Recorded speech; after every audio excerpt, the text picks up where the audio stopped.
Hope everybody had a good weekend.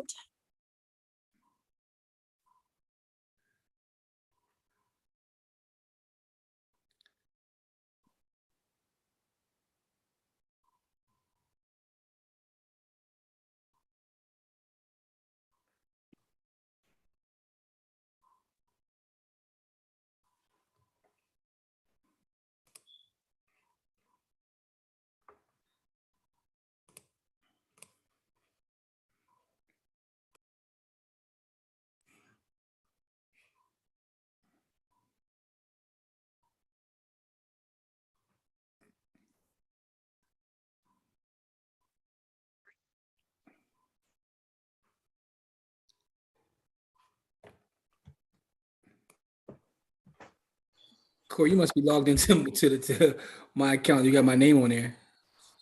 Bro? Yeah. Oh, all right. I mean, I can log back out and log back into I mine. mean, you can change it. I think you should be able to change it from right there. I'm not Maybe sure. that's what was taking me so long to get in. Hello? Hey, Hey, Corey, you're frozen on my end at least. yeah, you're frozen on my end too.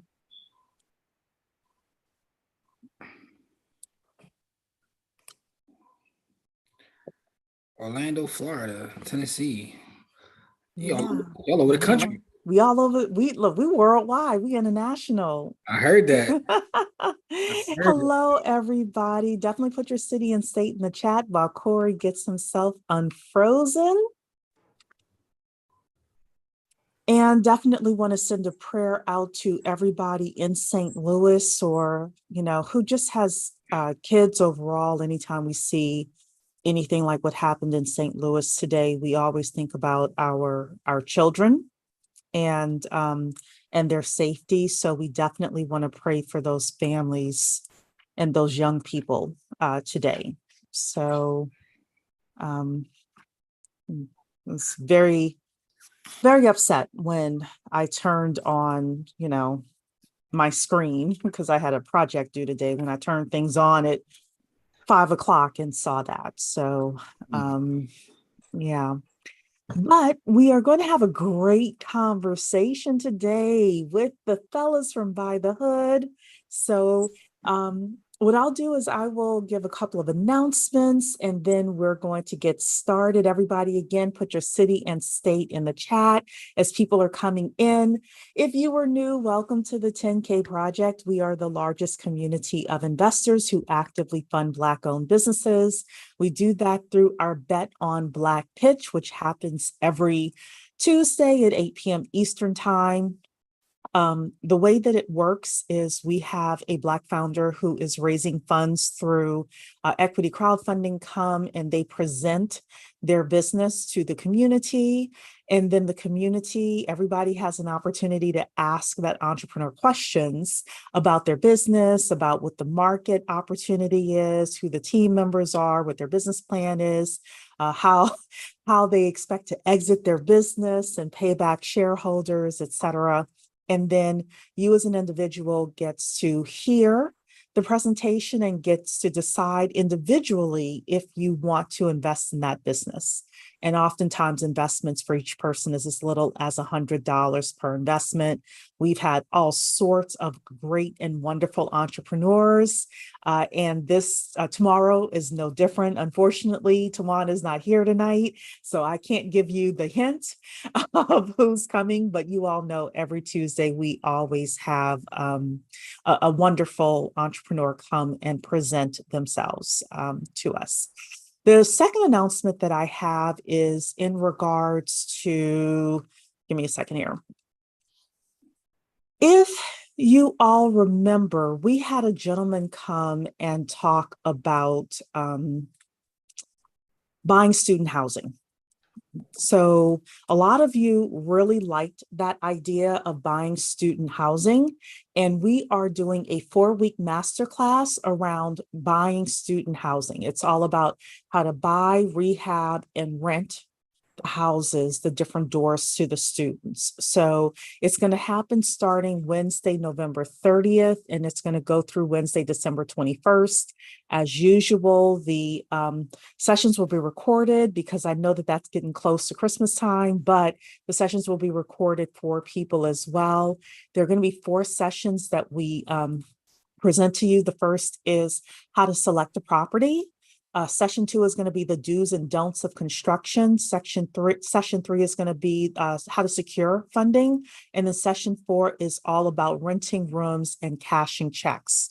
So again, so next week I'll have registration open. I have to do a couple of additional things, but I'm going to come back here again. These are the 4 sessions: how to select a property, the do's and don'ts of construction, how to secure funding, and renting rooms and cashing checks.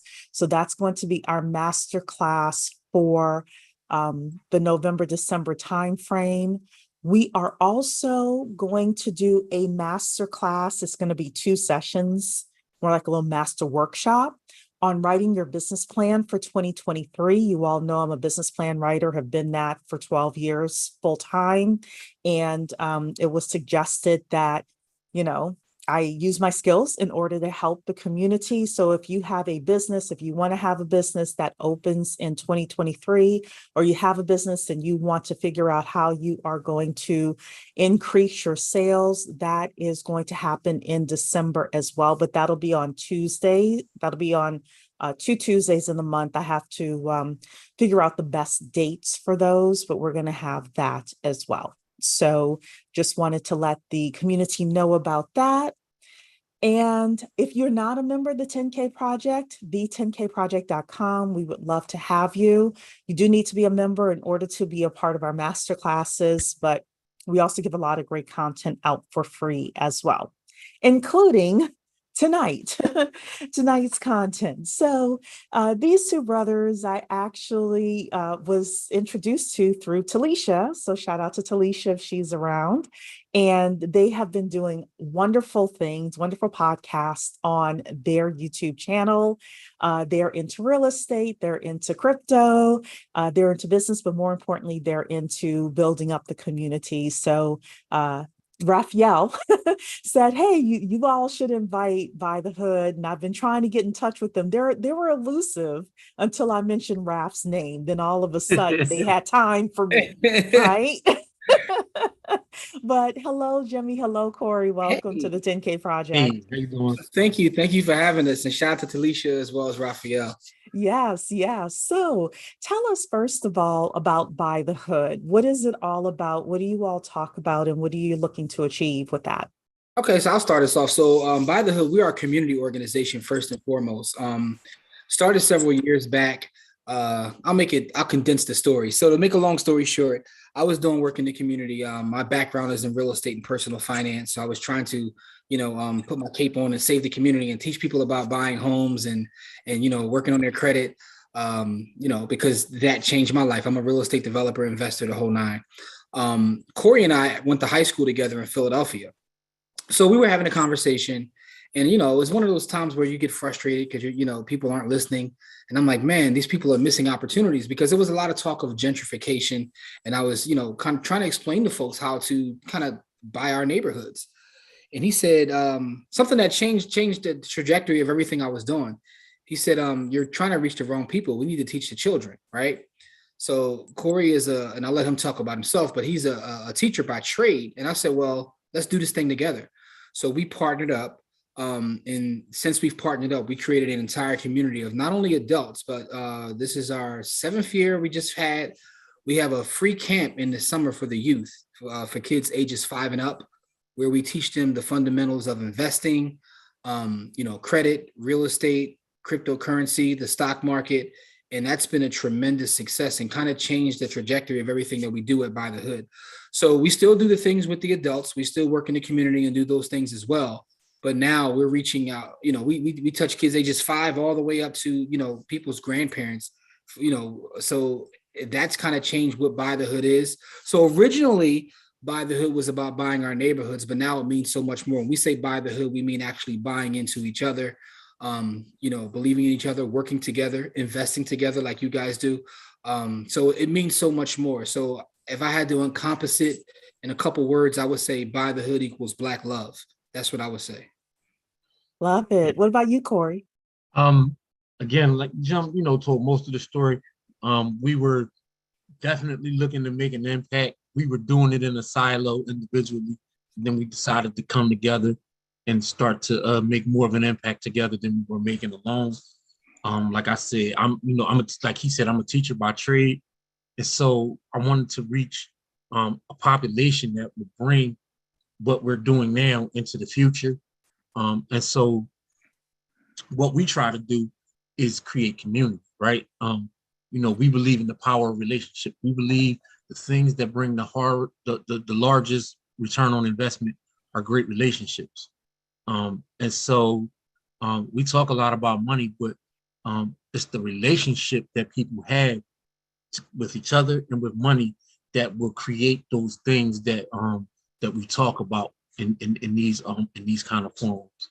And so moving forward, when we talk about by the hood, like he said, it means Black love, because we believe again in the power of relationships. Yeah. And so that's what we do. It's interesting that you came, in Corey, and you kind of shifted things to the children, and we look at like multi-generational wealth and wealth building, and how do we as families get together and start thinking in terms of family banks and family units. And if you don't have a biological family that is willing to do it, how do you create family? Talk to us a little bit about that. Like, how do you tackle this? Because this is a super big issue in the community. How do you tackle it? I'll start with that. We try to find people who are like-minded. We through our teaching and through our podcast and through the many multiple things we do in communities, we run into a lot of like-minded people.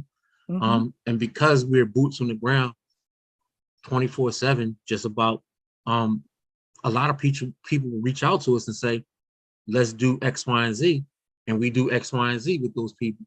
And then by building that relationship, we're able to build businesses, and we're able to build things like one of the businesses we build is called the MDC. We have 20 partners with that. You know what I mean? Like, that's a business built with a gang of people with 6 original partners, and then we have other teachers that come in and we make them full partners in the business. Now, what is MBC? MDC is a $1 million MDC. challenge, where we show how we show people through many kind of investment styles. We have long-term investment, we have crypto trading, we have options trading, we have forex trading, we have real estate things. We have over 300 classes that we've taught in the MDC, mm-hmm. where we show people how to make money in any kind of market, right? Because we understand the market is a fluctuating beast. It's a being onto itself, and you have to learn how to make money in any kind of market. And so we show people through many different kinds of things, and it's self-paced. Like I said, we tape everything that we do and make it self-paced. But we also have a live class that we do at least once a week, where we all come together and show how we make our money doing what we do. But that, that's just one part of what we do. But the other things that we do, we've built curriculum for schools. We've built curriculums for community organizations. We used to go library to library in the city of Philadelphia and try to relate to people on that level. We used to go to people's houses. We would say, if you get 10 people in the room, we will come to your house and do a presentation. So when we say we're foot soldiers, we are foot soldiers in trying to bring community access to things that are not normally brought to our community. And I like to add to that too. One of the things in terms of bridging that gap that you were talking about is it's a couple things. One is actually showing up and doing exactly what you say you're going to do, right? So that's important. One of the things we recognize through our work is that trust. A lot of trust is lack of trust in our communities. So one of the ways to build that trust is to, be a person of your word. And the other thing I would add is by us working with the youth, a lot of times we find that the parents will stay to see what they're being taught. And next thing you know, now you have multiple generations and they're having the conversations and learning, and they're actually learning together. Mhm. So in some of our best students, and we have some brilliant students, we have students like, we've been doing it so long now that we have students getting ready to go to college soon, which is amazing. But some of our best students have parents that stayed, because what happens is now the parents are learning, and when they get home, they're throwing things back and forth with each other. Like, what do you think about this? And those are our best students.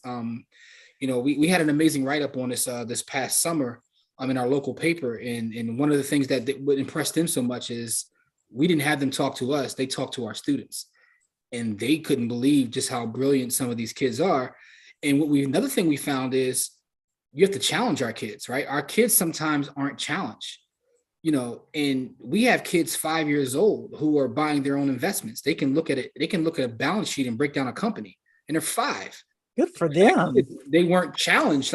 So we have some brilliant kids in our communities. And, unfortunately, because of the pandemic, we would do it live in Philadelphia. But one of the things that the pandemic forced us to do was take it online. Mm-hmm. And now we have students from California, Texas, New Orleans, all across the country, like I said, ages 5 and up, that come to the camp and are able to get value from that. And it's completely free.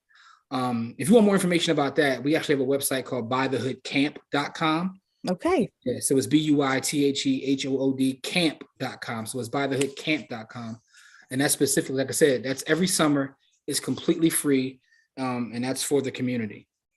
This is great. So it's only in the summertime? Yeah, so we do that. Yeah, we do that. We do that in the summertime because, like, during the course of the year, like, one of the things that we try to make sure is that we're practitioners, right? So I work in real estate. Corey's still an educator. Like, we do a lot of other things in terms of like investing and trading. So we couldn't do this full time, the camp part full time. Mm-hmm. So what we do is we allocate that time in the summer to make sure at least once a year we have these programs for the youth. I mean, we do other things for the youth as well. Like, we go speak at schools and do, like Corey said, we've actually created curriculums for not just neighborhood programs, but also stuff on the collegiate level, as well as, regular school. So, but that idea of teaching the youth is really making an impact because it gets us also in front of adults. Mm-hmm. So that's why we pride ourselves on being a community organization first and foremost, before we talk about the podcast and everything else we got going on. Great. So Betty in Facebook is asking for your names. They want to know the names of the brothers that are talking. So for Betty, will you tell her who you are again? Yes. My name is Jimmy Williams. I'm from By the Hood. And you can find me on any social. My personal social is at JW the Blueprint. And our company is at By the Hood. And that's on every platform. And Corey? And my name is Corey. On Facebook, I'm Corey Camp, which is my government, and everywhere else I'm above average savage. And on business wise, I'm By the Hood. So my page, be honest, my page doesn't have a lot of business stuff on there. I use social media to actually socialize. Mm-hmm. So don't tell me you use social media to cut up. Oh yeah. Oh yeah. Oh, I cut up full time. I cut up full time. Oh my goodness. Yeah, okay, so really quickly, everybody on YouTube, I see 15, 16 people watching and 8 likes. Y'all know y'all got to get the likes up so the algorithms can bless us, please. Oh yeah. Thank you. Okay, so I want to go back to relationships because you all had mentioned the importance of relationships, which I actually agree with. Talk to us a little bit about who we should have relationships, what kind of relationships we should be forming, just some of the things that we should think about, and like how those relationships can actually benefit us and help us in a wealth building journey. It's a great question. And you mentioned something that I like too. I think I want to steal this from you. When you talked about if you can't have that family, if that's not your actual family, how do you build that family, right? And I think that's the most important thing is to build with like-minded people. I think one of the roadblocks that I had in the past was trying to save everybody, right? And the thing is, like, I was raised in a village environment where I was taught the importance of community. I went to an all-black private school, and we were taught that, we were gods and kings and queens. Like, this is what I was taught as a youth. So coming up, I've always had a love for my people, and I always wanted to save everybody. But what I learned the hard way, right, is you can't save everybody. You have to find people that, are walking the same path, and not that they're walking the same path, they have the same ideas, goals, and visions as you have, and then you build with them. You can build your own community. One of the great things about the internet is it gives us the ability to communicate with people all across the world. And you find out, regardless of whatever your path is, you're not alone, right? And that's one of the great things about the internet. And when we talk about relationships, it's not just a take thing. It's also a give thing, right? You want to be able to add value to someone else's life as well as they add value to yours. But we look at relationships as being an actual asset class. That's the way we talk about it, because I think a lot of times it's overlooked. Relationships have allowed me to get into rooms that money won't. And that's just a fact. I mean, the fact that this conversation we're having now is because we have a relationship conversation. Yeah, we have a relationship with Talisha and Raphael. So it's like that allowed us to even, be on your platform and tell our story and have this conversation. So I think it's very important to, and the reason we talk about it as an asset class is because you need to invest in that, right? Spend time with folks. Don't just always ask, but you also want to give, but you want to nurture your relationships, right? So that's something that we all can do a great job with. I heard something recently the other day. I was watching something, and the guy said, if you were on your deathbed, who would be there, right? And he told you to think about it. And he said, you probably have a list of names of people would be there. When's the last time you called all those people, right? If you know they'll be there when you're at your absolute worst, you should be spending time every week or every month making sure that you're adding value to those lives, because there's the people whose name came to your head when you're asked that question. So I don't want to ramble on because I could talk about this forever, but the point is, you really want to invest in that, and you want to cherish those relationships, because relationships can provide things that money can't. And I'm going to add to that a little bit. I'm an energy person, right? Mhm. I don't like people with weird energy. And what I mean by weird energy is, if I don't like the way you move personally or professionally, then, I can support you, but, I got to support you from this far. You know what I mean? I got to give you some distance. Mhm. You know what I mean? I don't have to slander you in public, but I don't have to do business with you either. And so when I'm looking for something to, or someone to get into business with, I'm looking for someone who has the same feeling I have about Black people, because 99% of the time when I'm looking to do business, I'm looking to do business with, to, and for Black people, right? And so if people don't have that kind of same energy, like if you don't love Black people, me and you never going to do a lot of business together. And so I'm always looking for people who have that kind of energy. So, Jim always tell me, you gotta be more careful with your words, because I'm kind of slanderous to people who don't love Black people. And that's just me. And so my energy is off-putting to some people, and I'm very happy that it is, because then those are people I don't have to worry about. Jimmy wants you to be politically correct, right? No. Not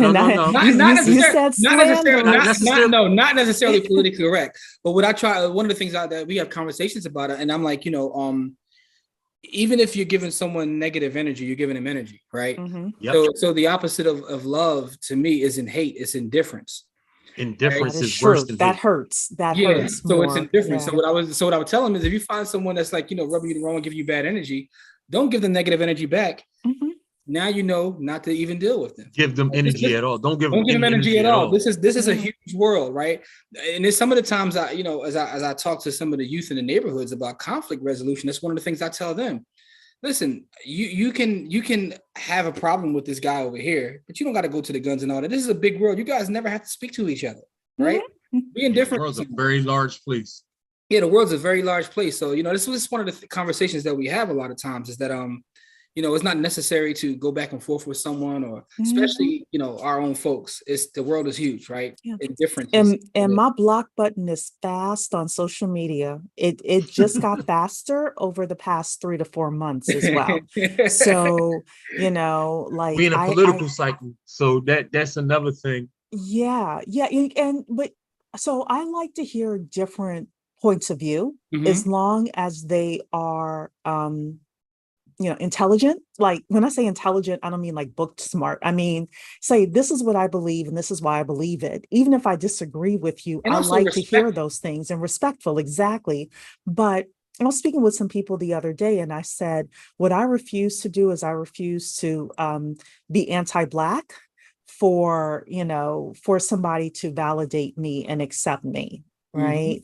And I think that a lot of us sometimes are asked to, live that way. And that's not necessary. There are enough people out there who are different, ethnicities and things like that, who we don't have to hide our Blackness or be ashamed of our Blackness, or anything like that, for us to be able to do business together, to get along, etc. So Yeah. and I And don't at the end of the necessarily day, need them uh, to be in the streets with the Black Lives Matter sign. I just don't expect them stabbing us in the back either. and So, that's a great point, because it's okay to disagree. And I think that's one of the mhm, things you have to really like start to understand, that it's okay to disagree mhm. as long as we have the same goal in mind, right? If we get at the same goal and want the same result, we may have two Don't different nobody ways. argue more than me and Jim. Yeah, yeah. Oh, we could argue all the time, but the thing is, though, at the end of the day, we're mission focused, and when you always put the mission first, Mhm. I know that even if me and Corey disagree, I know that at the end of the day, he loves his people, and he has, that's what he's working towards. We may not have the same way of getting there, and that's why we work.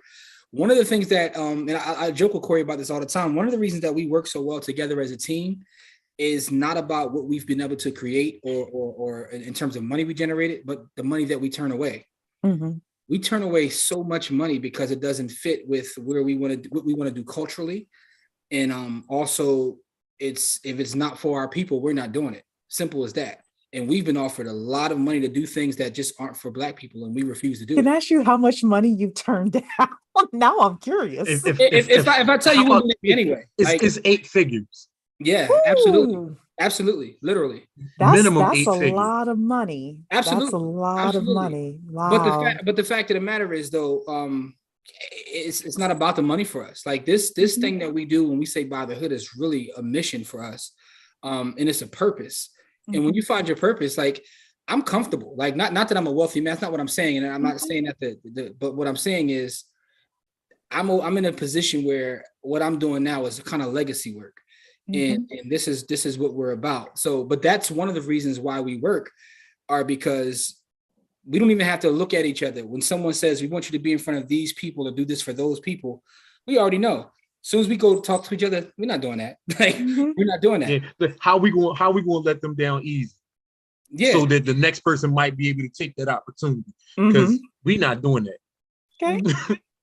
And Tracy is saying, well, damn. So, but let's then pivot a little bit. So I know that both of you are, like, respectively great at real estate and crypto. Let's take real estate, for example. Mhm. What are some things that we as wealth builders should know about real estate, should think about, should start doing in order to start building generational wealth? I believe that real estate is the foundation of all wealth, right? All Mhm. roads lead back to real estate. I don't care if you Mhm. have a trucking business. I don't care if you're in the crypto. All roads lead back to the land. The land is where all the value resides. That's my personal opinion, because even if you're in the crypto, if you have miners, where are they going to do? We're sitting on someone's land, right? Mhm. If you have a truck or you have to park it somewhere, that's someone's land. Everyone has to live somewhere, work somewhere. So all roads to me lead back to land. So I think it's important that, as a family, as a person, everybody owns, if they don't own one thing, own one piece of land. That's not to be the place you lay your head. It could be, a rental property or a piece of land. Everyone needs to own land. I was reading a book recently, and it was quoting Booker T. Washington.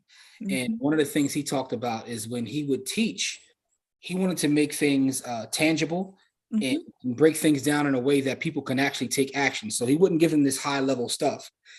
And one of his marching orders was, I want everyone Black to own one piece of land and have a bank account. I'm gonna That's keep it. it. And he said, I'm gonna keep it just that simple. And I said, Mhm. wow, that's actually pretty brilliant, right? Because a lot of times when we get into these spaces, we talk to people who are a high level, whether it's crypto or it's trading, and they give you all these things.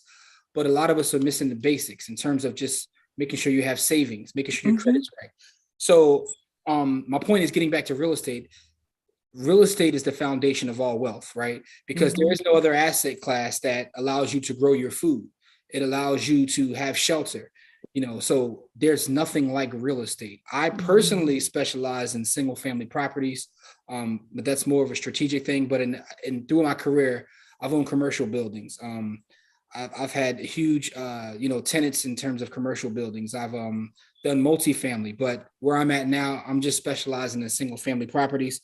But I think everybody should own a piece of real estate.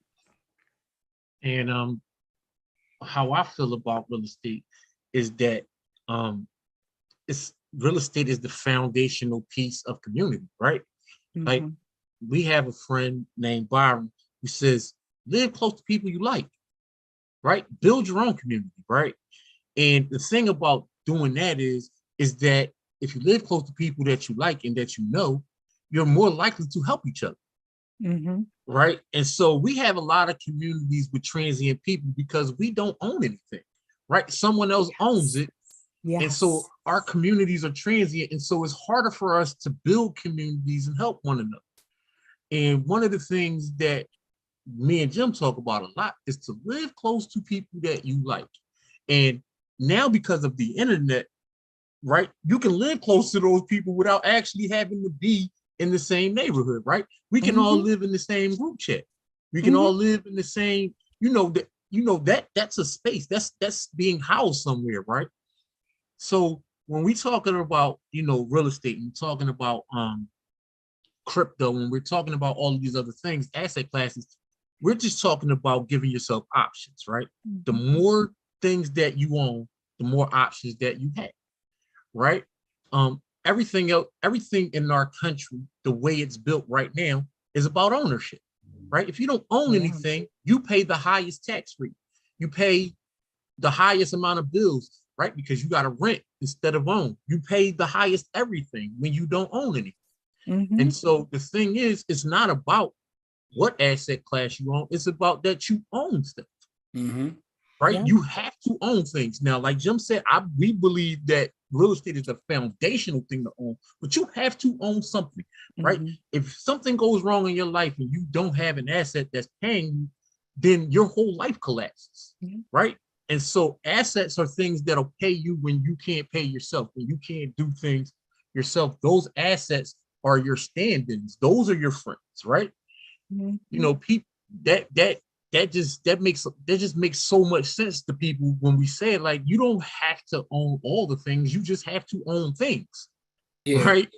And start wherever you are, right? And because a lot of times, especially in 2022, we fall victim. I was joking with some friends today. I said we fall victim to the screenshots, right? The screenshots and all the marketing that goes on online, where people are telling you got to have 500 properties, you got to have 1,000 properties, $1 million in stock. And the thing is, and most of the time they don't even own one. Oh, listen. I could tell you some stories. A lot of these people, a lot of your IG influencers are complete frauds. Because they are frauds. It's a gentleman out there, and I won't say his name because, again, I don't slander Black people in a public forum, who has several 100,000 followers, who and I've told this story before, who reached out to me for help because he was facing foreclosure on some properties. And that same night, he was on Clubhouse, like leading a room on how to make millions of dollars per month in real estate. I'm like, dude, you make $2,000 a month and you're going broke. Like, I've seen your paperwork, right? So that just tells me that a lot of that is lies. But one of the things that we pride ourselves on is, like, telling folks, start wherever you are. I don't care if you have $5. If you have $1, right, you got to start wherever you are, but just make sure you're starting. And the thing is, it's really about the journey, right? It's not the destination, it's the journey that you're going through. Because when you start to look at things a different way, when you want to own your time and you want to own your space, and as a side note, me and Corey have actually written a book called Own Your Time and Space, that you can find at ownyourtimeandspace.com, but that's either here nor there. But no, tell us about that. So we are authors. We've written a book called Own Your Time and Space, and we're very proud of that. It's being taught in colleges as well. But the book, the gist of the book is to understand that there's value in the space around you, but also time, how time is an asset and one of the more important assets. But, again, we can go all over the place. It still goes back. Everything goes back to land, which is the spaceport. But you also have to learn how to own your time, right? So ownyourtimeandspace.com will take you right to where it is. To the Amazon. It'll take you Yeah, right to I found Amazon. it right to the Amazon We page. are on Yeah. Amazon. So, Yeah, and so that's I us. love that as a title, definitely. So I probably will be getting this myself. One of the things that I think though is the first thing I believe a lot of people should invest in is a good financial coach to kind of make sure that your expenses, and your income are aligned. The second thing is a lot of us are underpaid. Yes. So, I know there are a lot of people that tout wealth, wealth, wealth, but a lot of our debt issues and wealth issues would be solved with an additional $20,000 to $50,000 that we're being underpaid in our jobs. So whether it's you need to get a resume writer and figure out how you're going to switch jobs, and you could even switch jobs in this economy, right? Because a lot of people are talking about that right now. Or you start a side hustle that actually brings you more income or whatever it is. And then the third thing is, figuring out what kind of portfolio of assets that you want, whether it's a house, I know that Robert Kiyosaki says your house is not an asset. I think that that's for his people, not for us. Yeah, I disagree with that 1,000%. I definitely own my own home. Best money I ever spent, My first home became my bank. It allowed me to buy properties. My first investment property came from equity off the property I lived in, right? So yes, that's how they do it. Yeah. Even Grant Cardone is running around like, don't buy a house, rent where you live. But he owned his own house and took that money in order to buy his first real estate property. So these people are telling you one thing, but doing something a whole else. other thing. Doing a whole other thing. And outside of that, culture matters, right? So they're talking from the standpoint of someone who's not from our culture. There's certain things that we know just talking to each other because we have the same culture, right? So for them to say that is absolutely ridiculous. It's absolutely ridiculous. But he's preaching that to Black people. That's what pisses me off about Grant Cardone. I used to be a real follower of his, and I'm not a fan either because I know that he asked, could he use the N-word? Like, so once he asked that, me and him don't got nothing in common. Yeah, he can't talk to me about anything. No, but so here's a question I like to ask people, and most people don't understand what this question means. What does the average millionaire look like? All right. And then when I tell them what an average millionaire looks like, it dawns on them. The average millionaire has a 401k and owns their own home. That's it. And has been married to their spouse. Yep. Married to their spouse for 20 years, still on the first wife. Like literally the people you see retiring from these jobs are what the average millionaire looks like. Right? If they own their own home and and not upside down on their home, and they have a 401k, you're probably looking at someone who has $1 million in assets. And doesn't have the latest car. They have a 4 to 5 year old car, and they live very much. One of the richest men that I know, or knew, I haven't seen him in quite a few years, walks around with a Mickey Mouse watch on his arm. You could pass him in Walmart and you wouldn't even know he's as wealthy as he is. Yes, and I've seen that several times over. Working in real estate taught me that lesson, right? When I was young working in real estate, one of the lessons I learned is that you can't judge a book by its cover. We used to do what's called floor time back in the day. This is before, I'm dating myself right now, but we used to have to go to the real estate office and do floor time. And you would get, if you say I work from 3 to 4 p.m., whoever walked through the door to buy a property, they would be your client. That's what floor time was. But and one of the things I learned is I used to try to run to the people who had the nice suit on and the Mercedes. And my lesson, these folks are broke. They are broke. It's the guy that comes in here with the dirty jeans on with the dent in his pickup truck. He got $1 million. I learned my lesson that way. But I also understand that, we live under capitalism and we've been sold a lie in terms of good. Looks like, right? I know several books, but I know that story firsthand and personal. My mom worked as an accountant for Wells Fargo for 20 years, never made more than $70,000. My dad does junk hauling. How much do you think that my dad makes during junk haul? $100K minimum. He makes like $150K a year minimum junk hauling. Him and my brother still do junk hauling to this day, and they make infinitely more money than my mom ever made working at a bank. I believe it. So, And so Junk hauling is big business, moving, all those things, right? plumbing, yo, electric. so Yeah. But that's what I was my gonna bring dad up. been working junk hauling for the last 20 years, and I thought my dad was broke. I was like, No. dude, you drive around in a pickup from 1986, and my dad still has an 86 Ford pickup truck. Your dad is smart and your mom is smart too. Yeah, but the thing is, there's a book. It's called Brainwash, right? And in the book Brainwash, they talk about how within this culture, we buy into things before we're actually born. Brands are put in front of us at such a young age before we're born that we grow up thinking that wealth looks a certain way, or I have to have this object because we're taught. In another book on the Miseducation of the Negro, Carter G. Woodson actually talks about what you're saying. Yeah. He talks about everybody wants the flashy white collar job, and we're missing out on servicing our own people with, the regular jobs that you can build businesses and create wealth. And you can literally with your hands, create wealth. Yeah. And the thing is, like what you just talked about is skills, right? A lot of times we're underpaid. So investing in yourself is something else that's very important to get your skills up. The more skills you have, the marketplace will reward you for having those skills. Yeah. You know who didn't go out of business when COVID happened? My dad. Junk didn't go anywhere. You probably increased because people were home and like, I got to get rid of this SHIT. My dad and my brother, he had to bring my brother on as a partner during COVID because he had so many extra calls. Yeah. He actually increased business at a time where the world was shutting down. So let's talk about this, because you are obviously Black men. And one of the things that I've been trying to push on here is, how do we help Black men dominate an industry? We have 50% unemployment in Chicago with young Black men. Black men are, I'm talking like our youth, right?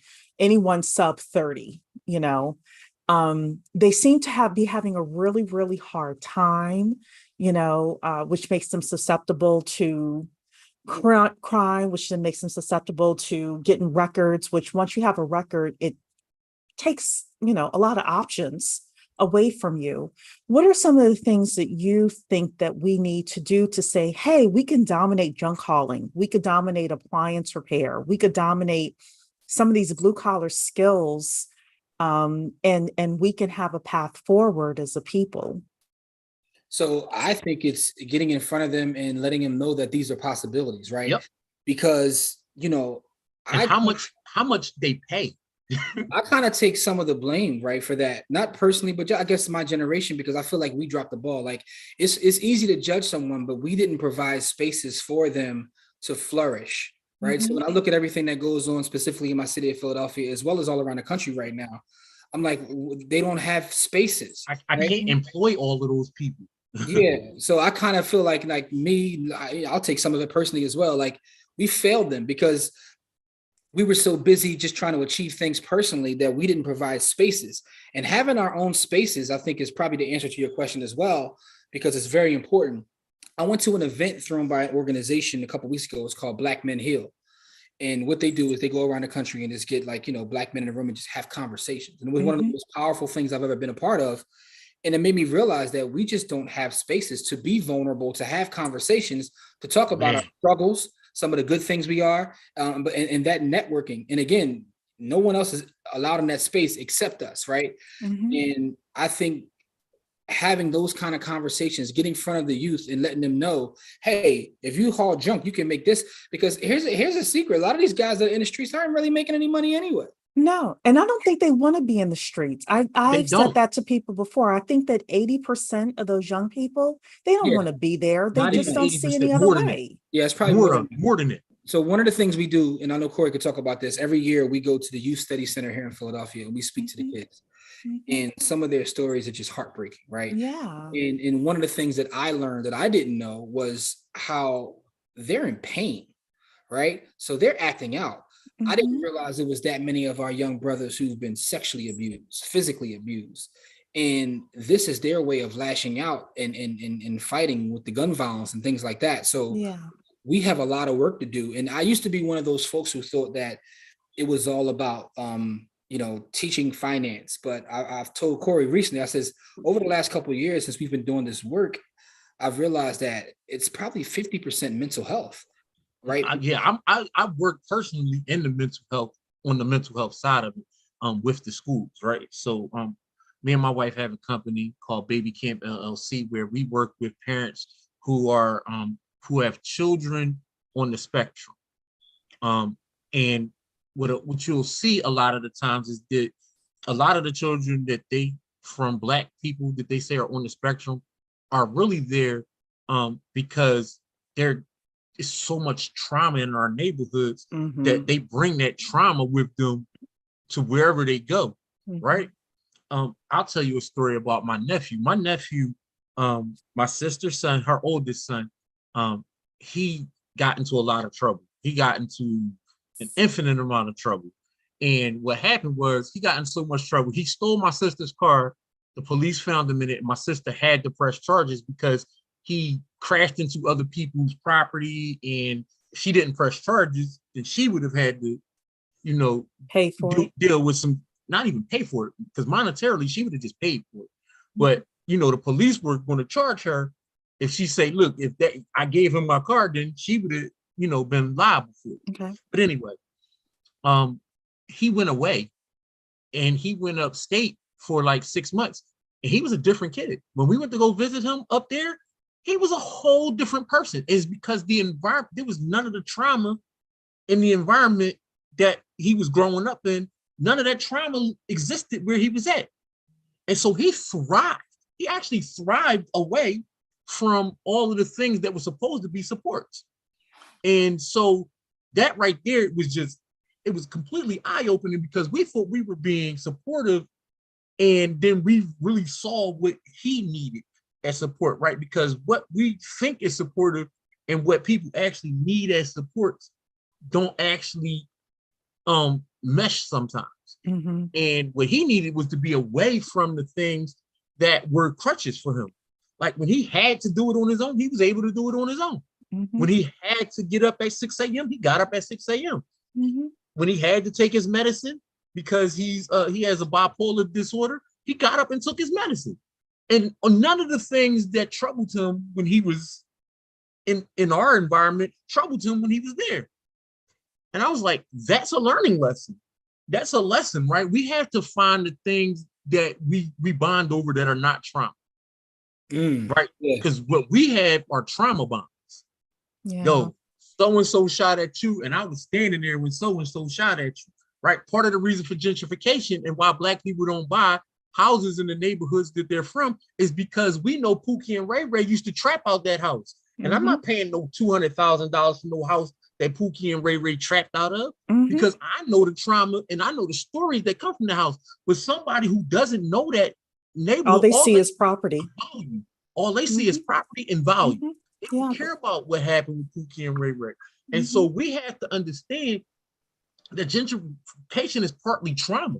It's not just people able to buy those pieces of property from us. It's why they're able to buy those properties. We don't want them because we don't value being in the same neighborhoods. Again, this is relationship, right? The relationships we have with our neighborhoods say that we don't want to live in those neighborhoods. What's the first thing that Black people do when they get money? Move out. They get out. They move because they're trying to save their own personal mental health. Which is understandable, Corey. I mean, we're not pooping on that. We're saying part of the reason for gentrification is because of the amount of trauma in the neighborhoods, which is why we put relationships as the top thing. When we talk about money, we have to talk about relationships first, right? Because you can't build wealth if you don't have a positive relationship with money. You can't build wealth if you don't have a positive relationship with people that have money, right? Because if all you ever get and talk to is people who are poor, if it's 6 poor people in the room, you're going to be the 7th. And nothing in this country has ever been built by one person alone, right? That's true. If you look at all of our big industries, I don't care whether you're talking about a school, whether you're talking about a business, right? It took a collective to get things done. And that's just how things work. So we have to be able to work together, right? Working together is powerful. We understand that it gives us more time. It gives us more space when we can come together. You literally can create time by working with someone. So that's how we created this. Yeah. And but to your question though, having those spaces are very important, and also exposure, because you know, I mentor a lot of young fellas now. When I show them things, they're like, I didn't know that was possible, right? When I show them that you can make money doing this, and they're like, why didn't anyone ever tell me this, right? Because they just don't have. He didn't know. They don't have the information. So I have two responses to what you two are saying. The first is I was speaking with some people with regards to some Black women, with regards to, you know, some things that would help in the community. And I said I was watching Jasmine Guy and Kadeem Hardison recently did the Breakfast Club. Okay. And DJ Envy was saying the fact that he went to Hampton because of a different world. And Jasmine and Kadeem were talking about the fact that so many people, even to this day, come up to them every single day and say, a different world changed my life. That conversation taught me that we really need a multimedia campaign, a reprogramming of our youth with regards to what's possible, with regards to how special they are, what's possible, with regards to the opportunities they can have, et cetera. The second thing that I have been toying with, and, you know, it was suggested to me that like the boys, like we should bring trades back to the high schools or figure out a way. If at age 15, college isn't for them, you know, whatever, maybe we move them to a trade school where they could spend 2 years apprenticing and things like that, so that at 18, they can, you know, be able to sustain themselves. And then with the young ladies, and I'm being sexist with this just because I have to right now, but with the young ladies, they can take 2 years and get their LPN licensing. And at 18, when they graduate from high school, they've got their LPN certificate and they're able to go and make $20 an hour, you know, as an LPN, which for a lot of our young people who live in certain neighborhoods, that's life-changing for them, right? You're talking about skills, getting skills. Yeah. So talking about skills. So I'm going to bring up politics now, because I've always linked politics to wealth building. I think that we as a people need to start thinking about what our interests are. And this is not necessarily about Democrat versus Republican. This is about who's going to give us the resources. I'm going to throw reparations, you know, away. We don't even have to say reparations. Just give us the resources so that we can have a multimedia campaign to help these young people, and then have these 2 tracks, 3 tracks, however many tracks we need, so that by age 15, you know, if a young person's like, no, I'm on my way to college, you know, because I want to be an engineer or something like that, good, that's the way you go. But if that's not your path, instead of, you know, us putting you into the prison pipeline, which is essentially what's happening, let's give you these couple of other tracks as an option as well. What do you all think of that? I think it's amazing. And I do have to say, a different world changed me as well. I went to an HBCU, Lincoln University, because of a different world, right? I'm not gonna lie.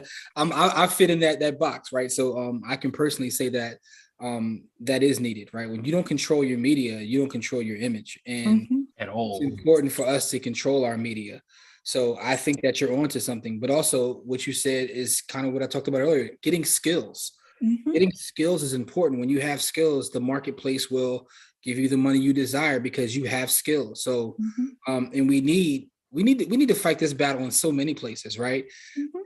So when you talk about politics, that's absolutely a battle that we have to fight, because politics is a part of everything. All of these things are connected. Education, politics, land, all of these things are connected. One of the reasons I got into real estate was because while in college, I was literally trying to be a political science major. But it was Dr. Claude Anderson's book, Powernomics. And reading that book and seeing some of those things transpire in front of me kind of like, you know, put me on a whole different path. So I agree with you wholeheartedly. What you're saying is absolutely needed, you know, and it will work wonders for our community. Yeah, look, I I'm conservative. Naturally, I'm not necessarily Republican, but I Mhm. am moving more conservative. I'm okay with withholding my vote. I'm okay with voting Republican if somebody came to us and they were super serious and they like were going for the position that was like, okay, these are the programs I'm going to put in. We could even take a city. We could take Baltimore. We could take Chicago. We could take Jackson, Mississippi, and say, let's try it in one city and see how that works. I would donate, I would knock on doors because something So, has to be so, done, so you know. I've come. My grandmother was into in the political sphere. She was a community activist. She didn't Mhm. actually hold any seats, but my grandmother used to have us block vote, literally.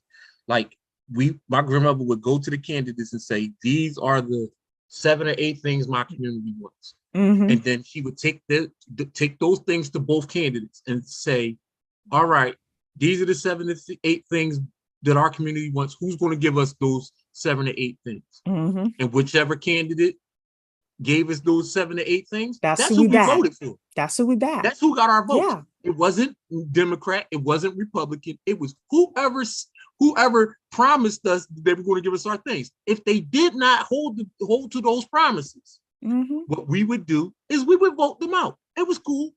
It's listen, okay, you burnt us.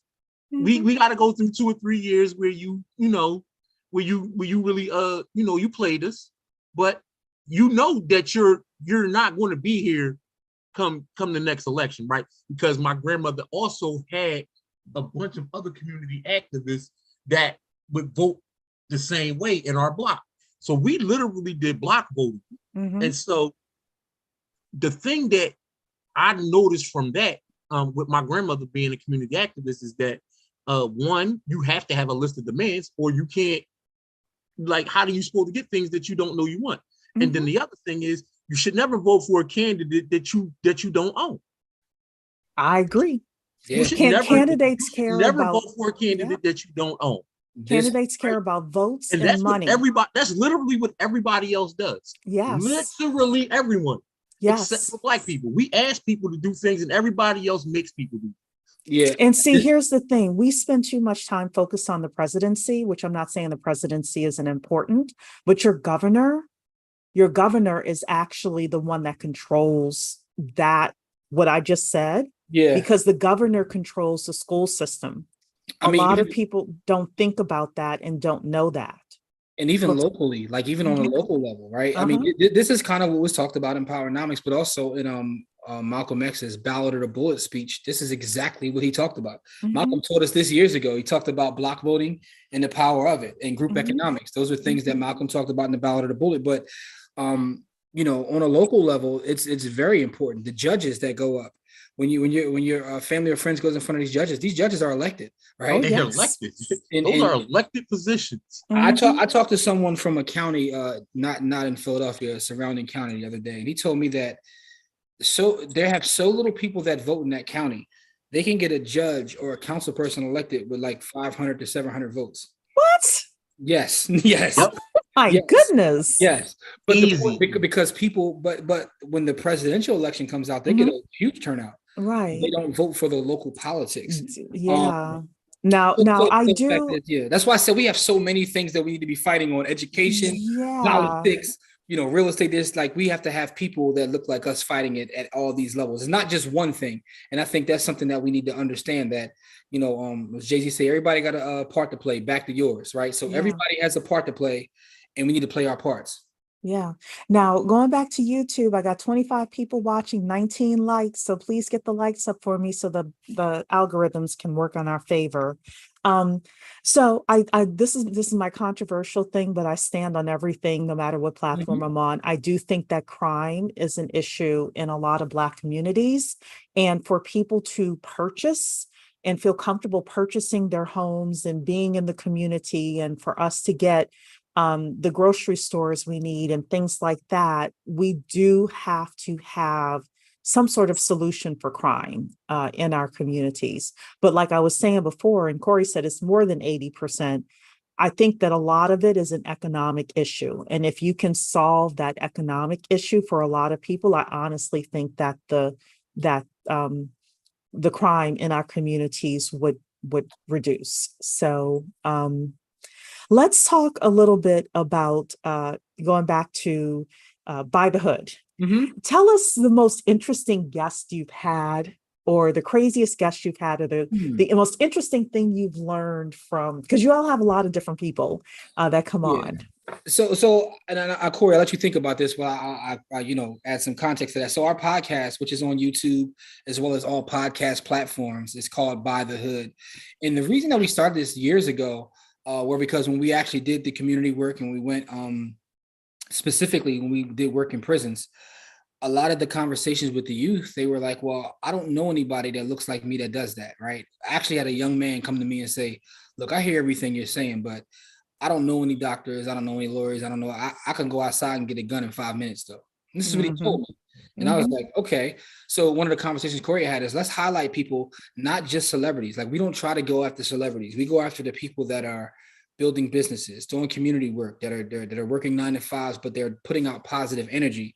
And we just like to highlight them and have conversations with them. Like, if you're a dentist, so what did it take to become a dentist, right? If you're an engineer, what did it take to become an engineer? Because what we recognize is a lot of the youth don't understand that people that look like them do these things. They're like, I don't know any Black engineers. I'm like, they exist. Yes. Because one of the things is we have people out there doing amazing work, tremendous work, and they all should be highlighted, isn't it? We have this love affair with celebrity in this country. In order for us to move forward, it's not going to take a celebrity. It's going to take the people that get up and go to work and put out positive energy for our community. It's going to take for them to build together, right? So we don't necessarily go after celebrities. So those are a lot of the guests we have, people that they may be millionaires, right? But they're the millionaire next door, so to speak. But in terms of our core, maybe you thought about it at this point. Like, I don't know who would be our for me, amazing. For me, I like the couples. So I like I like Sandy and her husband. Hood Estates. Hood Estates. Sandy and Packy, right? I like the couple from Baltimore. Kiara. Charm City Buyer. Charm City Buyer and her husband. So I like the energy that those couples have, right? That's true. That's the for me, again, right? As an individual, we had so many good guests. Individual energy. A lot of them, right? And a lot of these people are our friends. So hard. Because a lot of these people are our friends too. But I want to piggyback on what Corey said, because that's a great point. Because I think those may be my favorite ones as well, is when you have a couple on, because it shows the power of building with someone. Of working together. When you guys are on the same page, marriage can be a cheat code if you find someone that you're building with and you're on the same page, because those couples that we had on, like, you can even see in the interview how they feed off of each other, answer each other's questions. It's like, okay, I see why you're successful, because you guys are like locked in together. And that's always beautiful to see. Like, Black love again, you see Black love, but they're building huge businesses and they're doing it together. So I think that's a Corey, you hit the nail when you said that. Individuals. We had so many great individual people on our show. It's kind of hard to pick individuals, but the couples stand out. The couples and the young folks. We had some young folks in their 20s.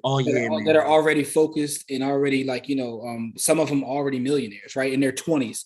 So those stand out, but the couples and the young folks, right, for me. Yeah, the young folks and the couples. We had a young man, Truth. He was 13 when he touched his first million. Yeah, and he was 13. And I think he was on our show when he was like 12 or 11, right before he did. But yeah, so he, a young man. So how did he do that? He's a trader in the options market. He's a trader. Options, wow, he's fantastic. It's math. It's purely math. He's like a savant. Like, he's different. Like, even talking to him, you don't understand just how old he is. It's like, this guy is he's on it. So he's in high school right now. He's playing high school football. He's like, he is. You would never be able to tell. You would never be able to tell he touched his first million at 13 years old. Good for him. I love stuff like that too. Definitely. Well, why don't we do a couple of current events and then we'll wrap it up. So, Okay. oh, and somebody did ask like how they could be mentored by you or anything like that. So do you all have a website that you want people to go to? Yeah, they can go to buythehood.com and they can if they sign up there, they'll get a free webinar, but they can also just email us buythehoodllc@gmail.com or shoot us an inbox on Instagram, Twitter, Facebook. We're at Buy the Hood. Yeah, there you go, Shanti. Okay, so let's talk a couple of current events. First is the economy. Overall, what do you all think is going to happen with the economy? We're going into a recession. How do you suggest people navigate that? All of those are questions. All right. So the first thing about the economy is that we're not going into anything. We're already at recession. Mhm. And I don't think we're anywhere close to being done. And it's because I follow politics, and I follow monetary policy. And monetary policy says we're nowhere near being done. So no matter what your politician is telling you, if the monetary policy says we're in a recession, that's where we're going. That's the first thing. Don't listen to your politicians tell you about nothing. Look at the monetary policy. And the second thing is monetary policy is not controlled by the US government. It is controlled by the Federal Reserve. So that's the first thing. The monetary policy in this country is not controlled by the US government. It is controlled by the Federal Reserve. They control the input and output of money into the country. They control the money supply, which determines whether or not we're in recession or not in recession.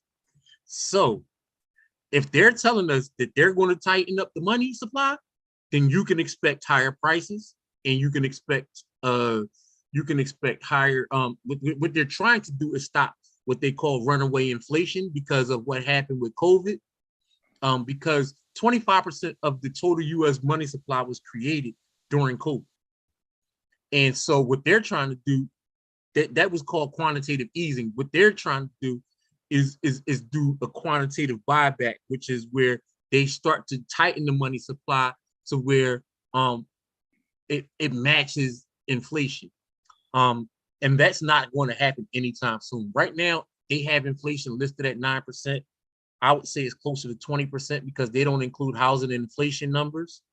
And so for them to be able to do that, they're going to have to tighten more, which means our economy is going to tighten up.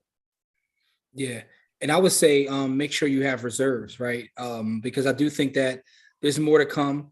And, in my day-to-day conversations, people are, again, and might be me just venting, but this is the conversations I have on a daily basis because people are on Instagram and like, man, I want to do this. I want to trade this. I want to buy this NFT or this shit coin here. And I'm like, how much money do you have saved in reserves? Like, if you lost your job today, how long would you be able to survive? How long could you survive without your job? And most people don't have any reserves. So I say before you start to do these exotic things you see online, make sure you have a couple months, I would say 6 months to a year saved, right? Because that's important, especially as we go into times like this. You want to make sure that you can feed your family.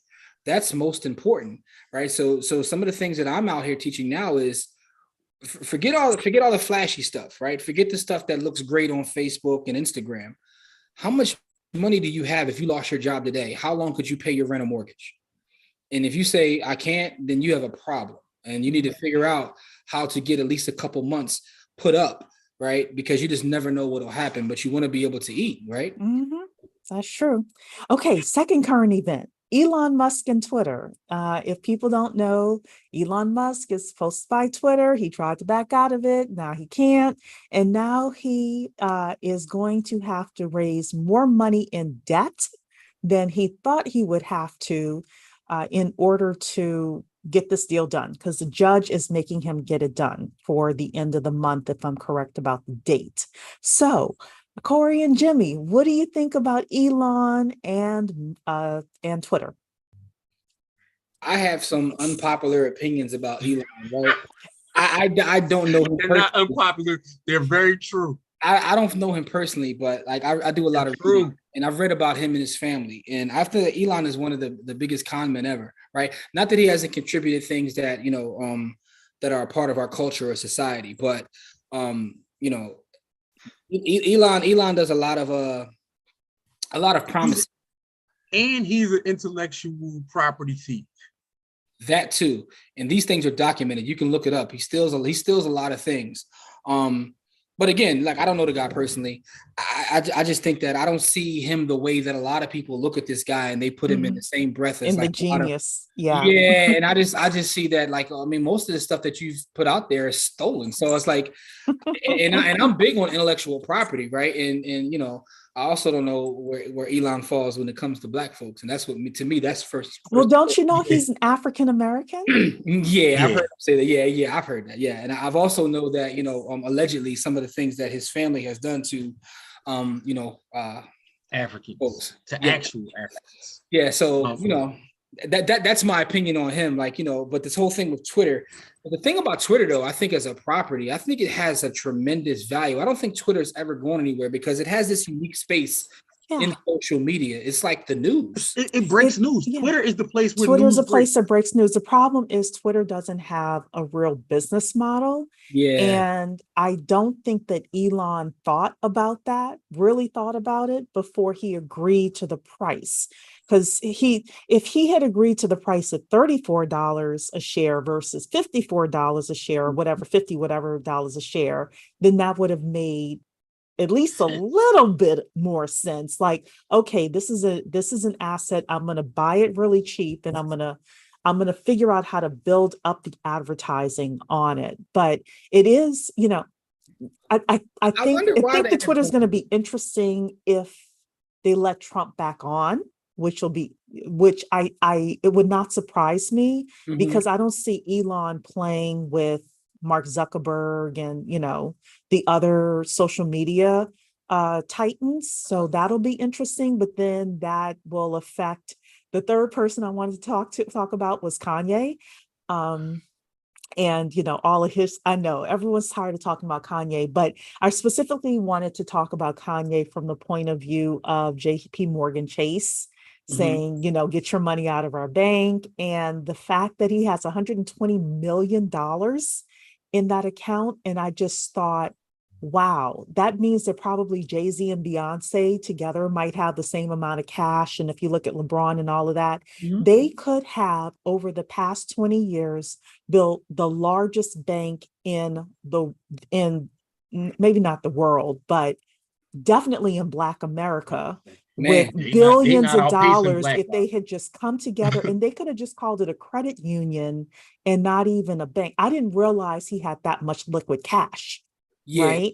So man, you said so much right there, because first of all, as it pertains to Kanye, the guy told me he doesn't read. Once you tell me you don't have anything in common. Well, yeah, once you say I don't read, and I don't know if, you know, everybody knows I love books. I've referenced 50 books already, but I love books. So once you tell me you don't read, I don't pay attention to anything else you say. Yeah. But the point you make is an interesting point, because I think this is a lesson.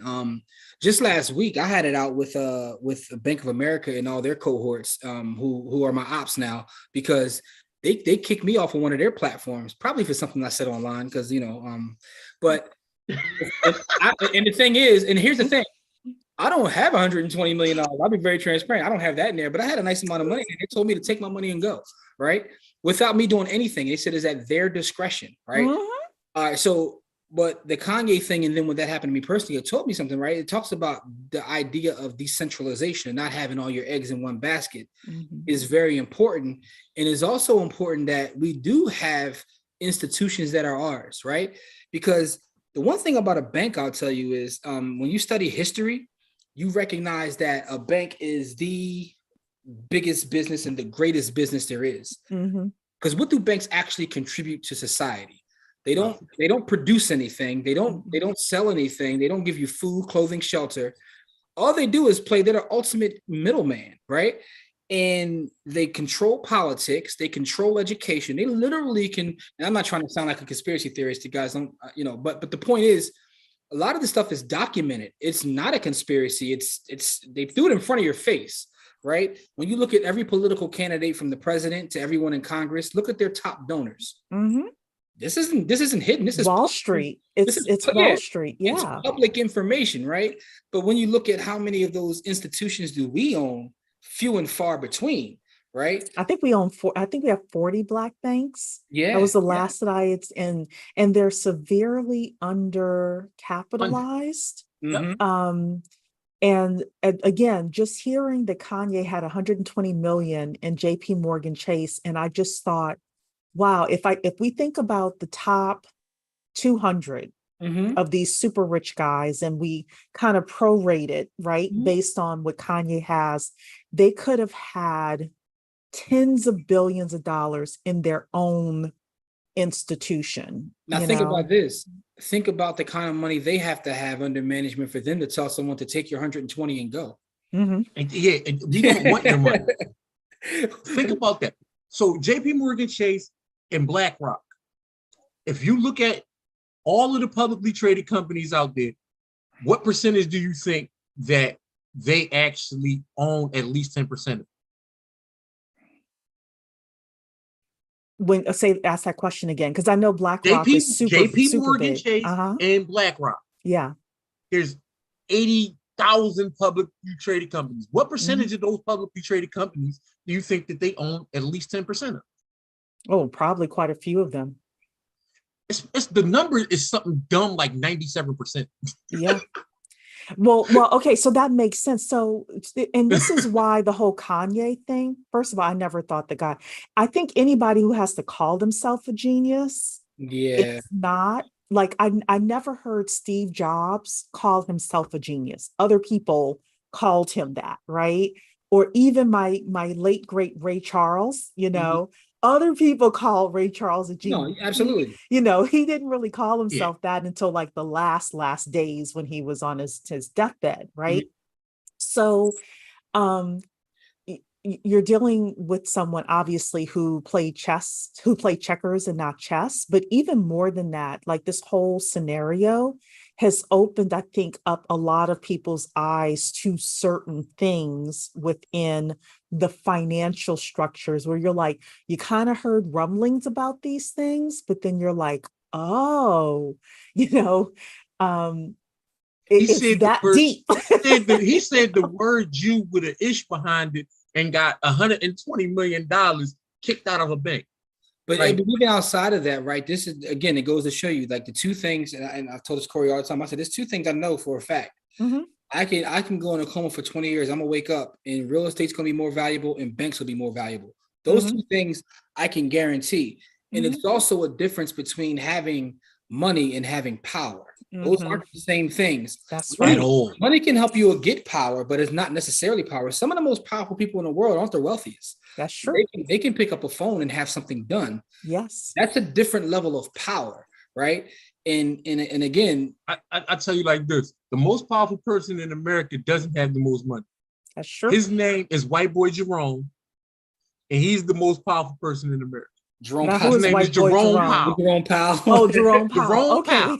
Yeah, he might be the only white man I know named Jerome. So I don't know if you all know YouTube Dana, the real Dana, but she said when she first heard Jerome Powell's name, she thought she was going to see a brother on the side. Sure. White boy Jerome. White guy named Jerome Powell. And you know he wild because he a white boy named Jerome. You know he a wild dude. I mean, he has the ability to shift doesn't have the most money, but he does. You, he has more power than any politician. He controls monetary policy. Yeah. There's no more powerful person in these United States of America than Jerome Powell. That could say one, which means he is very cautious and careful about what he says. The things he says. Because everything he says shifts markets. He said, listen, I'm going to take this money and I'm going to raise rates. He had to be very judicious and cautious with the words he used, or he would have caused this country to go into an absolute tank. Even a 0.1% shift in the market can cause these huge banks to have like ripple effects to their balance sheets. So I mean, Ashkero in YouTube is saying Jerome is a French name. Well, we know Jerome is a hood. Yeah, it's a hood name. We thought Jerome Powell was might be brother. a French name, but I don't know no other white guy. I don't know no French people named Jerome. White guy named Jerome, the black guy named Jerome. So Okay. So final question. How do we buy the hood? What are some final pieces of information that you want to leave people with? Okay. So, I mean, I'll start it off, let Corey finish up. But the first thing I like to leave Steal my people with, thunder, bro. I don't know what you're going to say, Corey. You know, I don't know, we talk so much, I don't know, but my first thing I would say is to write things down, right? I think I know where you're going to go, Corey. So I'm gonna let you say that because I was going to say part of that too. But my first thing is to write things down, see where you are, because in my day-to-day work, whether it's through real estate or helping people to get themselves together financially, one of the things that I recognize is people just have no idea where they are. They don't know the amount of income they have coming in. They don't know the total amount of debt they have. They don't even know what their bills are. They just go to work, pay bills, but don't really have an idea of what that is. And I would say to write things down, right? Really like budgeting, right? Before you start to get into wanting to invest in a real estate, before you want to invest in the stock market, before you want to buy Bitcoin, before you want to buy anything, get a snapshot of where you really are. Because you might find out that you're wasting a lot, or you might find out, like you talked about earlier, oh my God, I need some more. I don't even bring in enough money to pay the bills I have, right? That could be a reality. But unless you write things down, and writing things down does something, right? I'm a person that believes in affirmations. I believe in writing down my goals. So don't just take a look at it and try to put it in your head. Put pen to paper and write it down. That's what I like to leave people with, is write it down. And also make sure you check us out, follow us, buythehood.com. All of our socials are there. So you can, find us right there at buythehood.com. Buying the hood is, you got to love each other enough not to kill each other. Right. The thing is, if me and Jim have an argument, he ain't never got to worry about me putting a gun to him or threatening him with physical violence with his family or any of those things. Right. It's because we love each other enough that we're never going to do anything like that to one another. Right. And so to build the kind of relationships where we love each other enough to not to do those things that are detrimental to us individually and us as a collective. Right. If you know that if we can have an argument without you having to worry about your physical safety, then we can start to solve bigger problems, because now you don't have to worry about, that conversation turning into something that could be life threatening. And so many of our conversations that when we have, again, these traumatic conversations, right? We're looking for power in all the wrong places, right? Because if me and you are having an argument, we're on the same power level, there's things that I can do to you that I can't do to someone else, right? If I had the same argument with a policeman, or if I had that same argument with, my teacher, or if I had that same argument with my supervisor, then my livelihood and my ability to eat, or my freedom is at stake. Whereas if I'm talking to you, my freedom isn't at stake. But let's keep it that way, right? What we do is we take penitentiary chances with conversations, and it doesn't need to go there, right? Like Jimmy said, this is a giant world. This world is too big. If me and you having a disagreement, I never have to talk to you again. And my apathy, because if I do enough things where people start to gravitate toward me, my apathy will drive you crazier than anything I can say or do to you. My success will drive you crazier than any words I can say to you. And so what I do is, again, I learned a lesson from my brother. He taught me, because, I was a fisticuffs dude. I was known to lay paws. So, and he was like, that's dumb. That's penitentiary chances over words. That's stupid. And I get it. I get it now, though. But it took somebody that knows me and love me enough to tell me and put me in the proper perspective. Like, that's dumb. For the amount of accomplishments that you have, the chances you take are ridiculous. And so I was like, duh. You know what I mean? But I wasn't looking at it. I was too close to it. You know what I mean? And then to have somebody in my circle that cared enough about me to tell me that I was going on the wrong path, and then not only cared enough to tell me, but to show me, like, look, this is how it's actually done on this level. What you're doing is not on the level of your accomplishment. And so, we have to have those kinds of places and those kind of spaces, right? So when we're talking about buying the hood, it's not just buying physical assets. It's buying into each other enough to do the things, to accomplish the things together that we couldn't accomplish alone. So that's that's buying the hood. I love that. So I wrote down 3 things as a synopsis for tonight. Love each other, believe in each other, and invest in each other. And if we do those 3 things, then we can buy the hood, we can own the hood, we can build the hood. We can also, create this generational wealth that we are looking for. Gentlemen, it has been a pleasure. That's a great conversation. Yes, Thank you so great much. conversation. Appreciate you. I hope that we'll be able to continue it on your channel.